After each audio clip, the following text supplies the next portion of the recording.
everyone, it's me again. So for today's video, I am going to discuss my reflections on Final. First is Rizal, talisman for national stupidity. Rizal seems to have suffered the fate of most celebrities taken for granted. An object of idolatry without any extraordinary significance. The words taken for granted without any extraordinary significance enlighten me that most human beings have an innate capacity for taking things for granted. Basic things, simple things, and everything. Some people today taking the things for granted without realizing the long-term consequences of their actions. His ideas have been reduced to the flowery speech of politicians and mediocre government officials who quote from his writings to express their boring ideas. Incidents in his life have become substance of anecdotes to support any conceivable insignificant virtue that any member of our mediocre elite would come to endorse. However, it led me to conclusions that doing the things for granted is not good, especially when someone is already old. Taking things for granted is considered irresponsible or even damaging, which dramatically underestimate the value of someone or something. Second is about Claro M. Recto and the Rizal Bill, the Rizal Law, which is RA 1425 and its predicament. The Rizal Law, also known as RA 1425, mandates the study of Rizal's life and works. This law calls for an increased sense of nationalism from the Filipinos, which to believe in their own country and national identity. It was Claro M. Recto stance the Rizal Bill. He was the original proponent of the bill to make Rizal's Noli Me Tangere and El Filibusterismo a compulsory reading in all universities and colleges. As a student, I was able to have a better grasp and understanding of what it is to be nationalistic. Its goal speaking directly to me. This is where to reawaken the Filipinos' nationalism, to open the eyes of the Filipino people, and of course, to make us students proud of the history. This caused me to re-evaluate my identity and consider my own feeling of nationalism. Thus, the law was to ignite the sense of nationalism among the Catholics. It is not merely a standard law that everyone must be familiar with the national hero's life and accomplishments. Of course, the primary goal was to help all Filipinos learn from the history as it was presented in Dr. Rizal's works. And yes, it encourages us to at least know something about Dr. Rizal's life. But it's more than just that. The law itself is a beacon of hope and faith.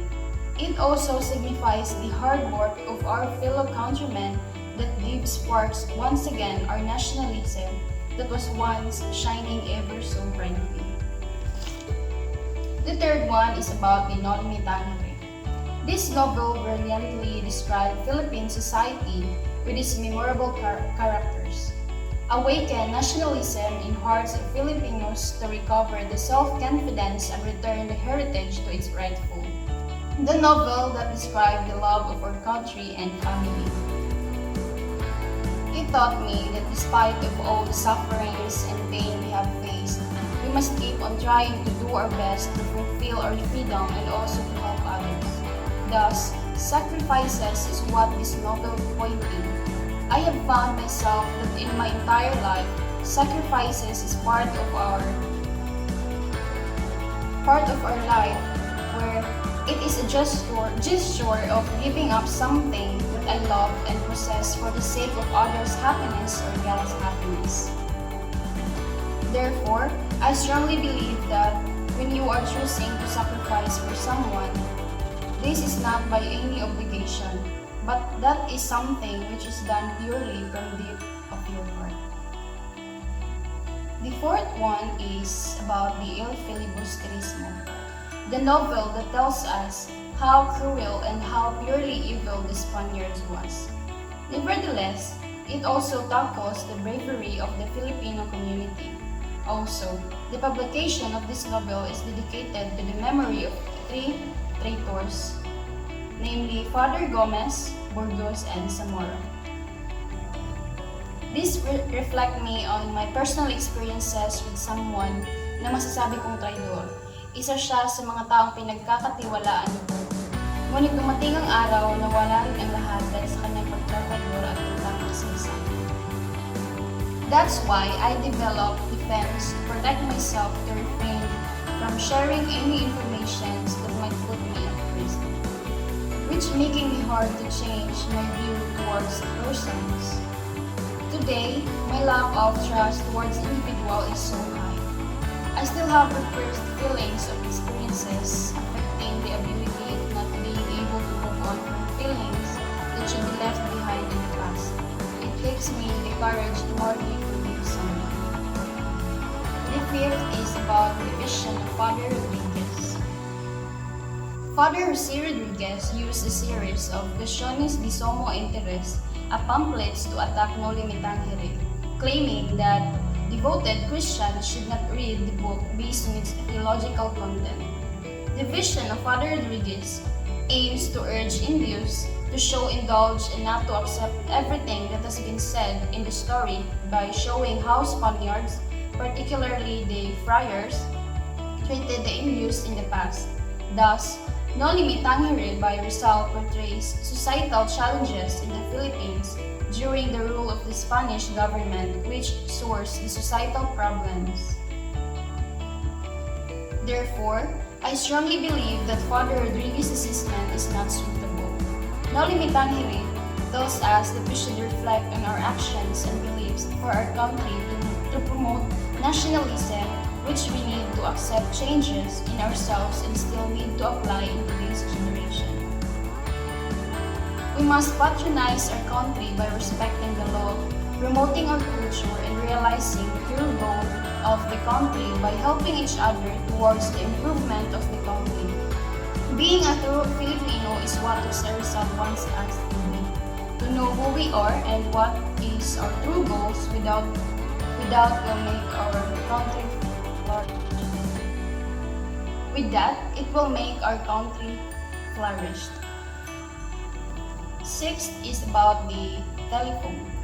Por Telepono or By the Telephone is a play written by Philippine national hero. It discusses social issues and plans for the Philippines by two friars. Por Telepono is full of symbolism. It unveils how friars live their lives and how they give thanks for the donations given by the Ilustrados. Every line that has been uttered in Madrid is like an echo that fills the corners of the Philippines. It means that the Por Telephone examines social issues in the Philippines, where it has the undesirable state or unwanted situation that frequently results in problems and continues to harm society. This can cause a lot of problems that can be beyond the control of just one person. Nowadays, different social issues eventually trigger our country's economy and development. However, I myself believe that in order to solve some social issues, we need a common approach. No society is free from social issues. Almost every one of us has a social issue. Therefore, we must all come together to fight against them and put them to an end for the greater good. Lastly is about the Rizal's letter to Father Pastels.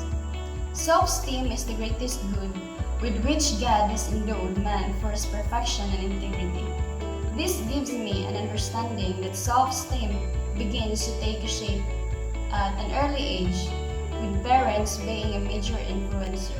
However, it was all given by God, which is the creator of everything. All of us came into this world as valuable, and it was all because of God.